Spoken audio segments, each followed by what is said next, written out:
At 1,000 yards, most people couldn't even see the target clearly, let alone hit it. Marine snipers trained for months to achieve that level of precision, using specialized rifles and advanced optics. So when Harold Jensen, a 71-year-old fisherman, casually picked up a standard Marine rifle and put 3 consecutive rounds through the bullseye at 1,000 yards without even adjusting the scope, Gunnery Sergeant Torres knew he was witnessing something impossible. The old man handed back the rifle with the same calm expression he wore while fishing, as if hitting targets at that distance was as natural as breathing.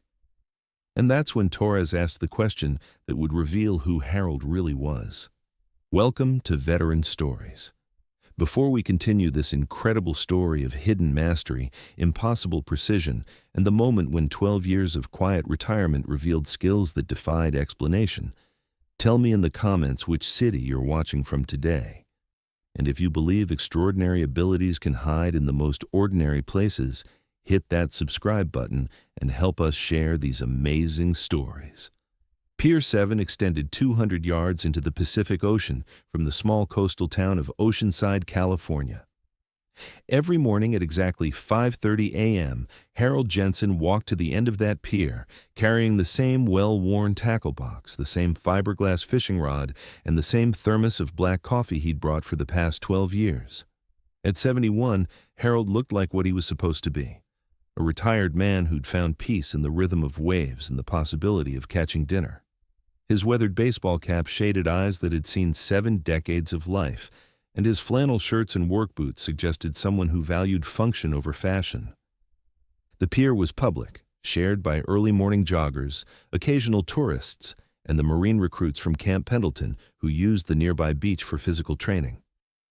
Harold watched them sometimes as they ran past in formation, their drill instructors calling cadence, their young faces serious with the effort of becoming Marines. He never bothered them, and they never bothered him. Harold was part of the scenery, as reliable and unremarkable as the sunrise itself. Most mornings, Harold caught enough fish for dinner. Some days he caught nothing but enjoyed the solitude anyway. He'd perfected the art of being invisible in plain sight, a skill that served him well in retirement just as it had served him in his previous life. The Marines knew him as the Old Fisherman. Harold preferred it that way. Marine Gunnery Sergeant Mike Torres had been assigned to Camp Pendleton for 3 years, and part of his responsibility was advanced marksmanship training for Marine scout snipers. The qualification standards were demanding: precision shots at ranges from 300 to 1,000 yards, under various weather conditions, using different rifles and optics. The beach near Pier 7 provided an ideal training environment: clear sight lines, measurable distances, and enough isolation to conduct training without civilian interference. Torres had been using this location for target practice twice a month, setting up targets at various ranges and teaching young Marines the fundamentals of long-range precision shooting. On this particular morning, Torres had brought 6 Marine Scout sniper candidates for their 1,000-yard qualification.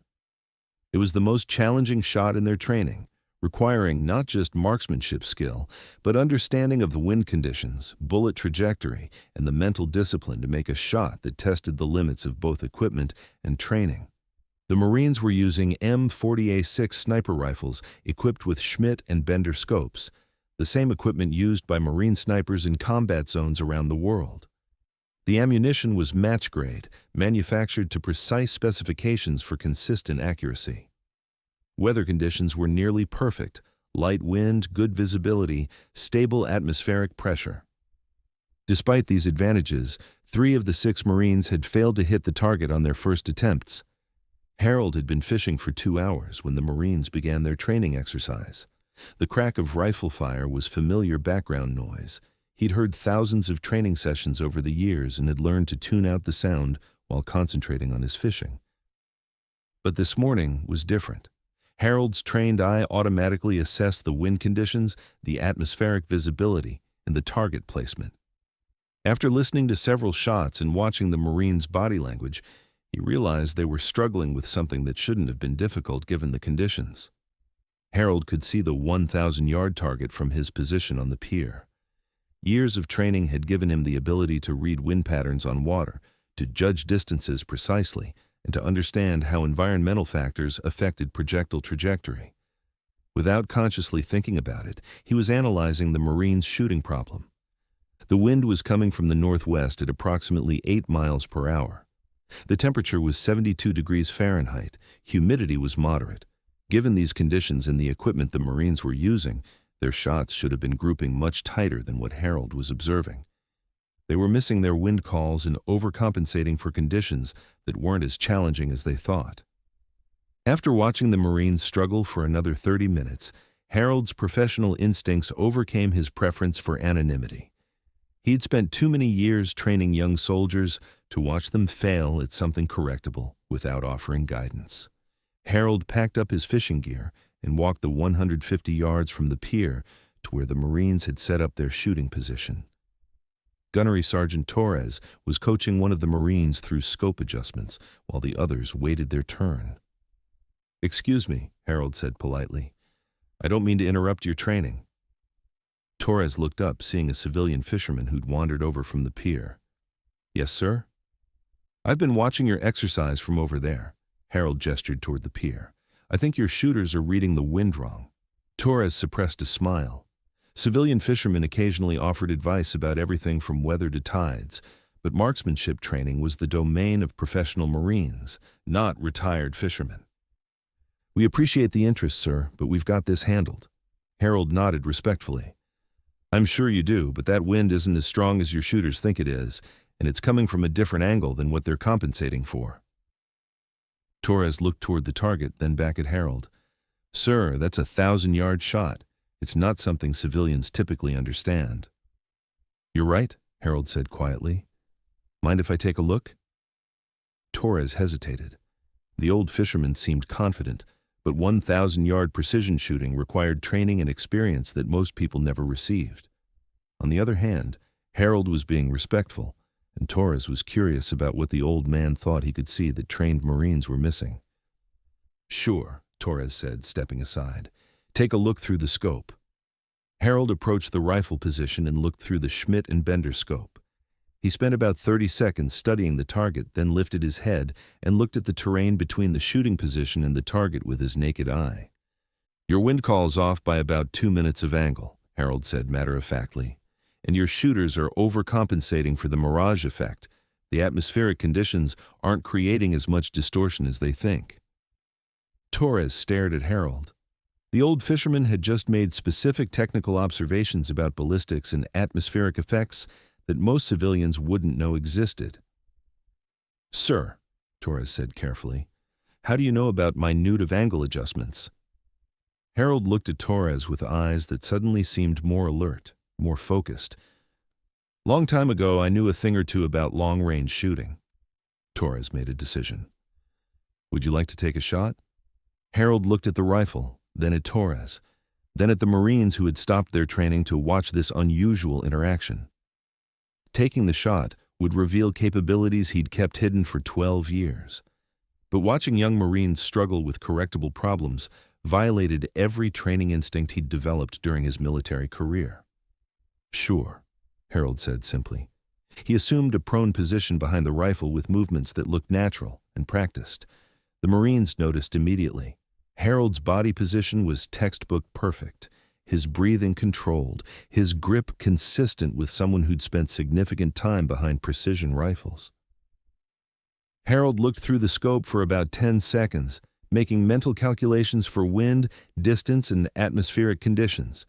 He did not adjust the scope settings, which were configured for the previous shooter. Then, he fired. The bullet struck the bullseye dead center. "Holy shit," one of the Marine candidates whispered. Harold worked the bolt, chambered another round, and fired again without pause. Second shot, dead center, less than an inch from the first impact. Harold fired a third time. Third shot, dead center, creating a group so tight that the 3 bullet holes formed a pattern smaller than a quarter at 1,000 yards. Harold set the rifle down, stood up, and dusted off his flannel shirt. "Your equipment is fine," he told Torres. "Your shooters just need to trust their wind calls and stop overthinking the atmospheric effects." Torres stared at the target through his spotting scope, then at Harold, then back at the target. 3 shots at 1,000 yards, using equipment Harold had never seen before, with scope settings calibrated for a different shooter, and the old fisherman had achieved a group that would qualify as expert-level marksmanship by any military standard. "Sir," Torres said, his voice changed now, more respectful. "What's your background?" Harold was quiet for a moment. The Marines were all watching him now, their training exercise forgotten in the face of what they'd just witnessed. "Army," Harold said simply. "What unit?" Harold looked at Torres, making the same assessment he'd made dozens of times during his military career, whether this person could be trusted with information that wasn't widely shared. Different units, different times. Torres recognized the careful non-answer. He'd heard it before from soldiers whose service records contained information that wasn't discussed in casual conversation. "Sir, that was professional-level shooting. 3 shots, no scope adjustment, perfect conditions read. Where did you learn to shoot like that?" Harold looked out at the 1,000-yard target, still visible in his scope. "Vietnam, later other places, when it mattered whether you hit what you were aiming at." Marine Sergeant Cristina Rodriguez, one of the sniper candidates, had been watching Harold's technique with the trained eye of someone who'd studied marksmanship for 3 years. Something about Harold's movements, his breathing, his approach to the rifle suggested training that went beyond standard military marksmanship. "Sir," she said respectfully, "were you a sniper?" Harold considered the question.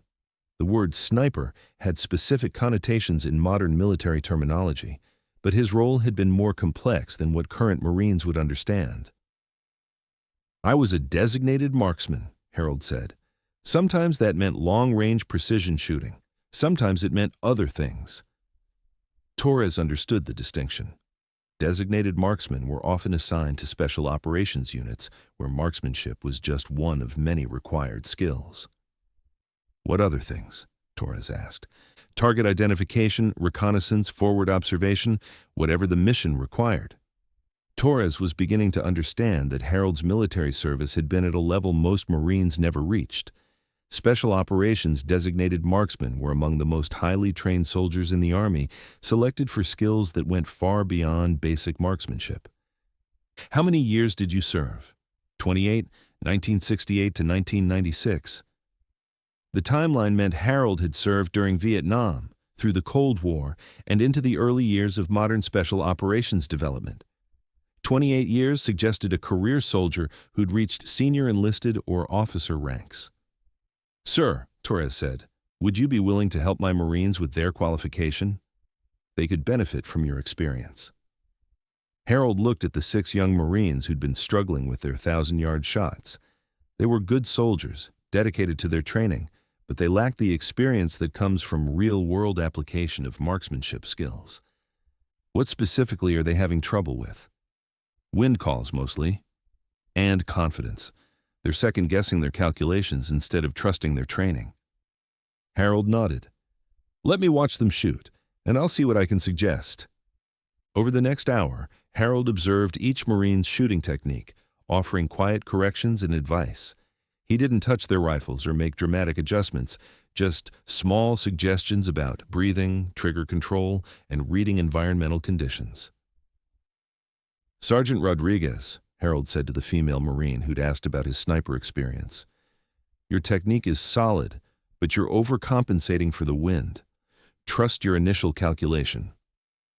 Rodriguez fired again, following Harold's advice. Her shot hit the bullseye. "Corporal Williams," Harold told another Marine, "your breathing rhythm is inconsistent. Take the shot at the natural pause in your respiratory cycle." Williams adjusted his breathing pattern and hit his target. One by one, Harold helped each Marine improve their accuracy through small technical corrections and confidence-building advice. By the end of the training session, all 6 Marines had qualified at 1,000 yards. More importantly, they'd learned from someone whose experience went far beyond textbook knowledge. "Sir," Torres said as they packed up the equipment, "my Marines benefited more from your hour of instruction than from weeks of formal training. How do you explain that?" Harold was quiet for a moment, watching the Marines celebrate their successful qualification. Book learning teaches you the fundamentals, Harold said, but real-world experience teaches you when to trust those fundamentals and when to adapt them. These Marines have good training. They just needed someone to tell them it was okay to trust it. Torres understood. Harold hadn't taught the Marines new techniques. He'd given them the confidence to apply their existing training under pressure. Would you consider doing this again? We have training exercises twice a month. Harold looked back toward Pier 7, where his fishing gear waited. I'm retired, Sergeant. I fish now. But you're clearly qualified to help train Marine snipers. I help when it's needed. Today it was needed. 3 weeks later, Torres returned to the beach for another training exercise. Harold was in his usual spot on Pier 7, fishing with the same quiet concentration he'd shown for 12 years. Torres walked over during a break in training. Mr. Jensen, Torres said, I have a request. Harold looked up from his fishing line. What's that? I've got a group of advanced sniper candidates who are struggling with extreme range shooting, 1,200 to 1,500 yards. Would you be willing to observe their training and offer advice? Harold considered this. Extreme range shooting was significantly more challenging than the 1,000-yard qualification, requiring skills that few Marines ever developed. What's their background? These are Marines who've already qualified as scout snipers. They're training for specialized assignments that might require shots beyond normal engagement ranges. Harold understood. These weren't basic Marines learning fundamental marksmanship. These were already qualified snipers, training for missions that might require exceptional precision under difficult conditions. I'll watch, Harold said. If I see something that might help, I'll mention it. The advanced training session involved shots at 1,200, 1,400, and 1,500 yards using specialized ammunition and enhanced optics. The Marines were attempting to hit targets that tested the limits of their equipment and training. Harold watched from his fishing position, automatically analyzing each shot and its results. At these extreme ranges, factors like atmospheric pressure, temperature gradients, and Coriolis effect became significant variables that required precise calculation. After observing for an hour, Harold walked over to the training position. Sergeant Torres, he said quietly, your shooters are accurate with their calculations, but they're not accounting for the temperature gradient between the shooting position and the target. Torres looked confused. Temperature gradient? The air temperature over the beach is different from the air temperature over the water. That creates density variations that affect bullet trajectory at extreme ranges. Torres had never heard of this factor in any marksmanship manual. How do you account for that? Harold looked at the 1,500-yard target. Experience, trial, and error, and understanding that at these ranges, environmental factors become more important than equipment precision. Harold made several technical suggestions that were so advanced they weren't covered in standard Marine sniper training. The Marines implemented his advice and immediately saw improvement in their accuracy. After the training session, Torres approached Harold with a direct question. Sir, I need to ask you something straight out. What was your actual job in the Army? Harold had been expecting this question. His knowledge of extreme range marksmanship, atmospheric effects, and advanced ballistics suggested training that went beyond standard military programs. I was in the Army Marksmanship Unit for several years, Harold said. Later, I worked with special operations units that required precision shooting capabilities. Torres knew about the Army Marksmanship Unit, an elite organization that trained the military's best shooters and developed advanced marksmanship techniques. Assignment to the AMU meant Harold had been among the Army's top marksmen. What kind of special operations work? Harold was quiet for a long moment, the kind where missing wasn't an option. Torres understood.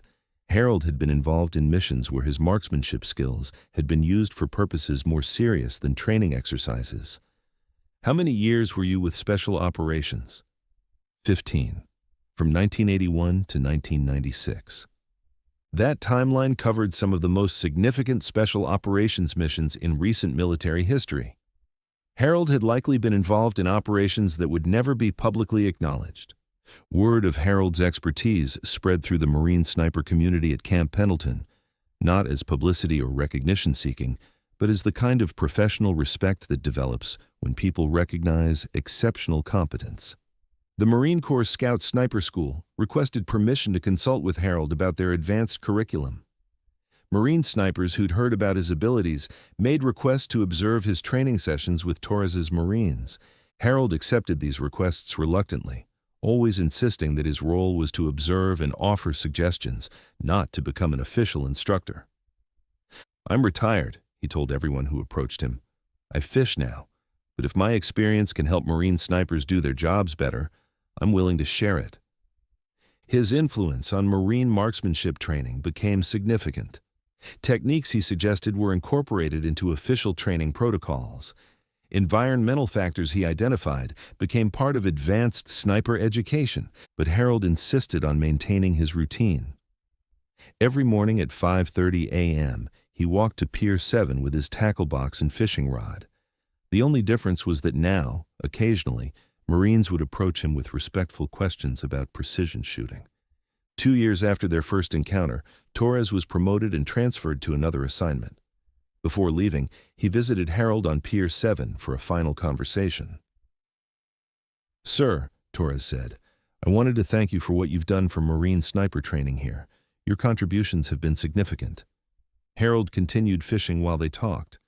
"Those are good Marines. They deserved someone who could help them reach their potential." "Why did you help us? You could have kept your background private."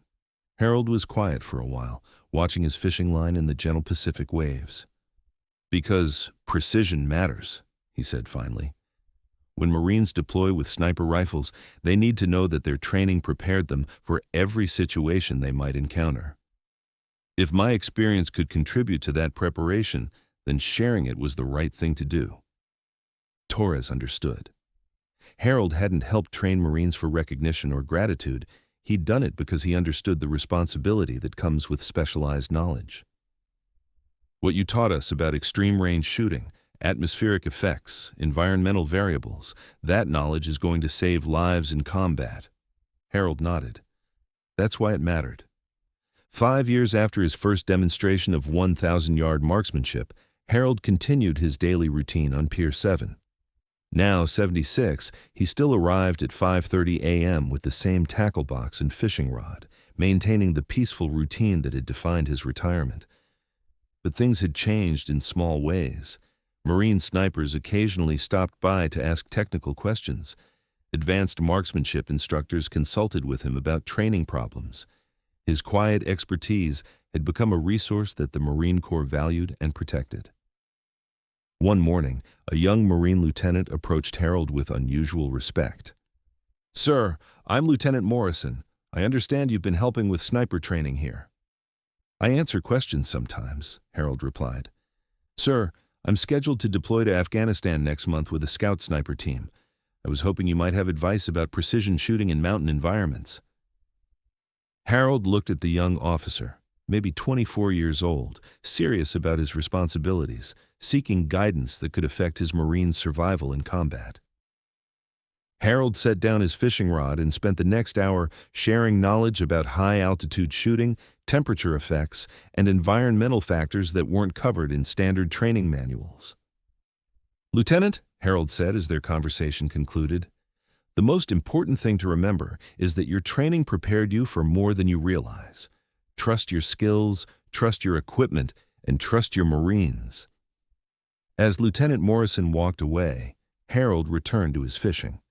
He'd shared what he could with another generation of Marines, continuing the quiet service that had characterized both his military career and his retirement.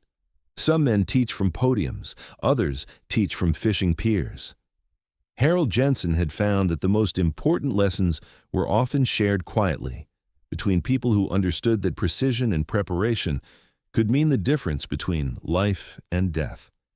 Harold Jensen never intended to become a legendary figure in Marine sniper training. He'd come to Pier 7 seeking the peace and routine that follows a career spent in situations where missing the target wasn't an option. But when Gunnery Sergeant Torres handed him that rifle and Harold put 3 shots through the bullseye at 1,000 yards, it revealed something extraordinary. The most valuable training often comes from people who've applied their skills when it mattered most. Harold's story reminds us that expertise doesn't always come with titles or recognition. Sometimes the most qualified teachers are the ones fishing quietly at the end of a pier, carrying knowledge that could only be earned through decades of service in situations most people never face.